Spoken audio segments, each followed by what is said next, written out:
I think you guys jinxed me last week with all the questions about the home streak, but it was a trying weekend, and I think there can be a lot of positives in terms of assessing where we are, dealing with pressure, dealing with having a target on you, and I just felt that the guys were really fatigued kind of going into the weekend, and I think I felt the same thing, and a lot of it just mental.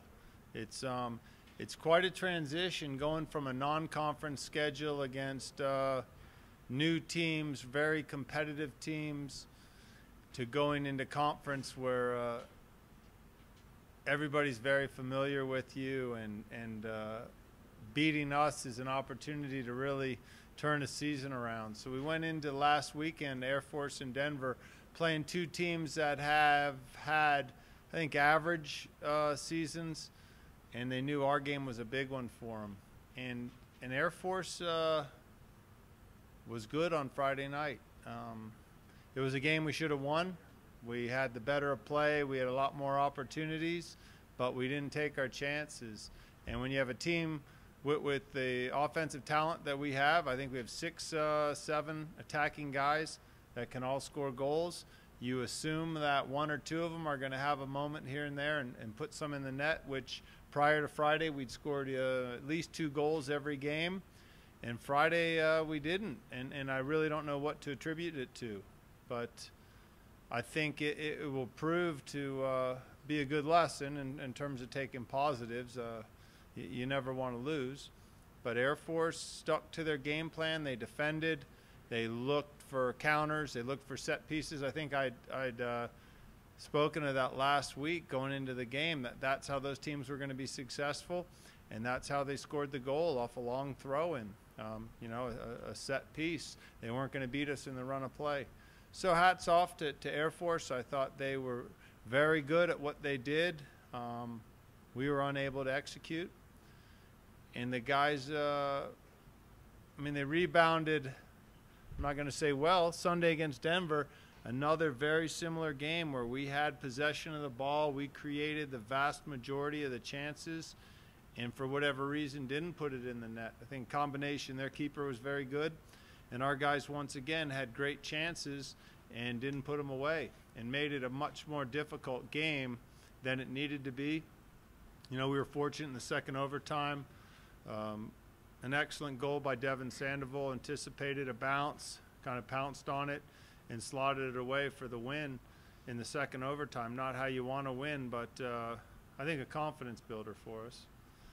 And I think we'll be really good this weekend. It's kind of an odd schedule in that we go play the same teams up in Denver that we just played this weekend, but it'll be a good challenge for our guys. They're not happy with the weekend's performances.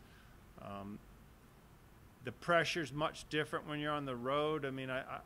I know, speaking for myself, you want to play so well for the fans. We have such incredible fans here, and the support was great Friday night and Sunday, and you want to put on a show, you want to entertain, and we didn't do it, and you put a lot of pressure on yourself, and we won't have that pressure being on the road. We can kind of focus on our team, get away from things.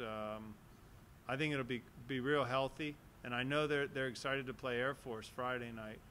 The other thing is our field, the dimensions of our field. It's a pretty small field, and it is to the advantage of teams that are going to really defend. Lesser teams. Lesser teams are going to have a much better chance on our field than on a big field. Both Air Force and Denver have big fields, and I think we'll be able to spread it out. We'll be able to isolate them a little bit. They won't be as dangerous on throw-ins and on set pieces. So I'm excited for that. I'm excited to see how we regroup against the same opponent. I think we'll change things a little bit, maybe with tactically how we play. But it's a great test, and if you want to be a great team, you have to rebound from difficult situations. And I think we can still be a great team. I don't know if we're a great team yet, but time will tell. But it's been a successful season.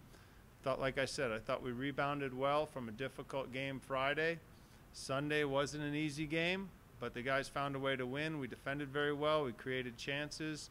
And like I said, my hope is that we can kind of just take a big breath, kind of move forward from that plateau you always seem to hit at this point of the season, and really refocus and re-energize going into next weekend and the remainder of conference. You talked about the schedule being odd, like because you guys have seen Air Force and Denver again, but is it to your liking, like so to speak, to get a bad taste out of your mouth like a do-over? I think Friday is for sure. I mean, I think the bigger concern is if you're coming off 2 big wins and you're overconfident, and we're definitely not going to be overconfident. So it's a good situation. We're healthy. I think Carson Baldinger and Michael Calderon, you know, they played limited minutes last weekend after both being out for a bit, but I think they should be back to full strength next weekend. So we should be firing kind of on all cylinders. And like you said, there is a lot to prove, mainly to ourselves. And I think that's going to be a great challenge on Friday against Air Force. Any other questions? Is there anything specifically you need to do this time around against Air Force to be more successful, or is it just a case of? I mean, it's taking your chances. I mean, we got a good team. I mean, we controlled the possession, had a lot more shots, you know, corner kicks. It's just executing, and that's discipline, that's focus, and I think it is a lot of mental fatigue. It's a team that's very high achieving, you know, big expectations, and I think that just wears on you over the course of the season. And we've seen it in the past. You always hit this little plateau where maybe you're not as excited to play some of these teams, and you got to get over that quickly. And I think we'll do that. And their motivation is just to play better. And these are proud players, and they want to score goals. So I'm excited. You know, we kind of took it easy yesterday and today with the big minute guys. We'll kind of ramp things up a bit tomorrow, kind of change the training rhythm a little bit because they expended so much energy last weekend. I think with the weather changing, it'll be nice. It's set up for a great weekend. I'm excited to see how we play on Friday. What have you seen from Blake Smith this season? He's tied for second assist in the nation. Blake Smith, you know, he's creating chances. He's a very dynamic player.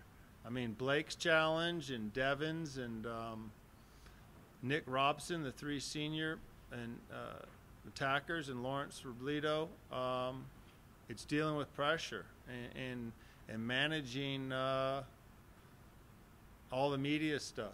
You know, are they going to be high draft picks? You know, they get contacted by agents.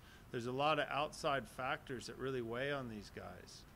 And I think we saw kind of a, you know, cumulative effect of that this past weekend. And you know, we just talked to them about, hey, you got to focus on the team, you got to focus on this season, and good things will come.